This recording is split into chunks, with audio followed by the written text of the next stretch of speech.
ဖိုက်တာဖြစ်ချင်တဲ့လူငယ်တွေအတွက်အကြံဉာဏ်ကောင်းပေးလိုက်တဲ့မွေထိုင်းမင်းသားတာဝန်ချိုင်း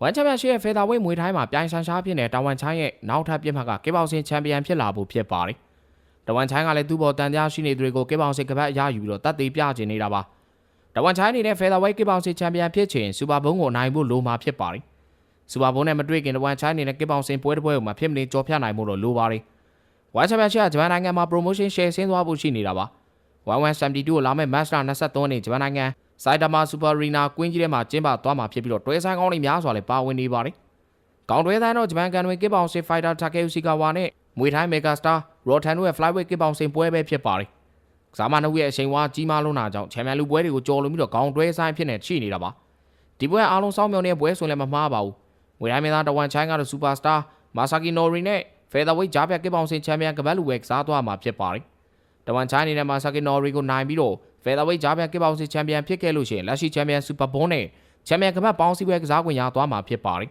။ရုံးဝဲမရှိတာ၄နှစ်နီးပါးရှိနေပြီတဲ့တဝန်ချိုင်းအနေနဲ့ချန်ပီယံကပတ်နှစ်ခုထိကိုင်းမြောက်သွားနိုင်မလားစောင့်ကြည့်သွားမှာပါ။အသက်25နှစ်ရွယ်တဝန်ချိုင်းဟာပြီးခဲ့တဲ့ပွဲမှာစူပါဘုံအလဲထိုးဖို့ဒုတိယ GT ပဲအချိန်လွှဲရတာဖြစ်ပါတယ်။တဝန်ချိုင်းကပေါက်ကွဲကစားနဲ့လူသိများသူဖြစ်ပြီးတော့ငွေတိုင်းမှာတော့ပြိုင်ဆန်ရှားပြလို့နေပါပြီ။ငွေတိုင်းပြည်တဝန်ချိုင်းဟာကစ်ဘောင်ဆင်နဲ့လည်းမစိမ့်တဲ့သူပါ။နောက်23နှစ်တုန်းကကစ်ဘောင်ဆင်မှာ Glory Lightweight ကစ်ဘောင်ဆင်ကမ္ဘာချန်ပီယံဟောင်းဒေးဗစ်ကီရာနဲ့ဂျော်နသန်ဝတ်တို့ကိုဇက်တိုက်နိုင်ထားသူဖြစ်ပါတယ်။တဝန်ချိုင်းရင်ဆိုင်မဲ့မာဆာကီနော်ရီကတော့လက်ရှိမှာကစားမဘွားအကောင်းဆုံးချိန်ကိုကျော်လွန်နေဖြစ်ပါတယ်။သူက K1 ချန်ပီယံဟောင်းဖြစ်ပြီးတော့အသက်ကလည်း32နှစ်ထိရှိနေဖြစ်ပါတယ်။နောက်24နှစ်မှာ1ချန်ပီယံရှစ်နဲ့လက်တွဲခဲ့တဲ့မာဆာကီနော်ရီဟာ3ပွဲကစားပြီးချိန်မှာ2ပွဲရှုံးပြီးတော့1ပွဲသာနိုင်ထားတဲ့သူဖြစ်ပါတယ်။ပွဲအနေထားကြည့်ရတာတဝန်ချိုင်းမဲ့ share တီးပြီးတော့ဖြုတ်သွားမှပွဲမျိုးဖြစ်နေပါတယ်။တဝန်ချိုင်း1170ပြိုင်ပွဲပြီးတော့ကသူ့အနေနဲ့ကစ်ဘောင်ဆင်ကပတ်ကိုရယူလို့ကြောင်းခုလိုမျိုးပြောခဲ့ပူပါတယ်။သူက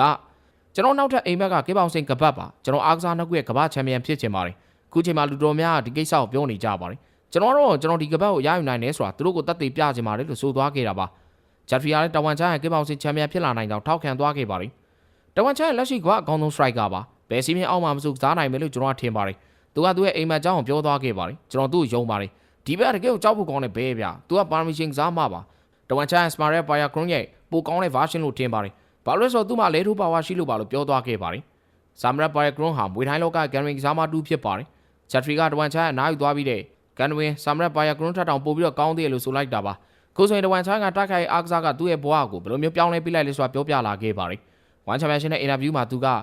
ကျွန်တော်တနေ့လောက်นี้လေ့ကျင့်ပြီးတဲ့နောက်မှာပထမဆုံးပွဲကိုစားဖို့ဖတ်တရားမှာရှိတဲ့ဘားကိုသွားခဲ့ပါတယ်။အဲတုန်းကကျွန်တော်နာမည်ကဂျာတူကန်ပန်ချန်ဂရန်ပါကျွန်တော်ပထမချီမာနေပြိုင်ဘက်ကိုဘဲချီကန်ချက်နဲ့ပွဲသိမ်းနိုင်ခဲ့ပါတယ်။ကျွန်တော်နိုင်ငံသားခီးသွားဧည့်သည်တွေစီကနေဘတ်ရှီယာမဟုတ်ဘူးရခဲ့ပါတယ်။ကျွန်တော်ဘယ်လောက်ထိပြောနေလဲဆိုတာမှတ်မိပါသေးတယ်။ကျွန်တော်ဘန်ကောက်ပြောင်းရွှေ့နေတိုင်းတော့ကျွန်တော်အနေနဲ့မွေတိုင်းစားမဘွားမှာအတံမွေးလို့ရတယ်ဆိုတာသဘောပေါက်လာခဲ့ပါတယ်။ကျွန်တော်လူသိများနေဖြစ်တဲ့အတွက်ဒီကနေပတ်စံရှာဖို့ဆုံးဖြတ်လိုက်ပါတယ်။ကျွန်တော်နာမည်ကြီးလာပြီးခံစားရတဲ့ချိန်မှာလုံမနီကွင်းမှာကူလာတမ်ကို3ပွဲဆက်နိုင်ရတော့ကဖြစ်ပါတယ်။ခုဆိုရင်တော့ကျွန်တော်ဝမ်ကိုရောက်လာမှလို့ကဘာနဲ့ချီပြီးတော့နာမည်ကြီးလာပါပြီ။ခေါင်းအနေနဲ့ကလည်းတိုက်ခိုက်အားကစားနဲ့အတံမွေးလို့ရပါတယ်။ကိုယ့်ရဲ့ပန်းနိုင်အာရုံစိုက်ဖို့စီကံရှိဖို့လိုပါတယ်။ဒါဆိုရင်အောင်မြင်လာမှာပါ။တဲဘောမကြောင်ပါနဲ့။ဘာလို့လဲဆိုတော့ဒီနေ့ခေတ်မှာတိုက်ခိုက်အားကစားခင်ဗျားကိုချမ်းသာအောင်လုပ်ပေးနိုင်လို့ပါလို့ပြောသွားခဲ့တာဖြစ်ပါတယ်။တာဝန်ချိုင်းအနေနဲ့ဖိုက်တာဖြစ်ချင်တဲ့မျိုးဆက်သစ်လူငယ်တွေကပါကြံပေးခဲ့တာဖြစ်ပါတယ်။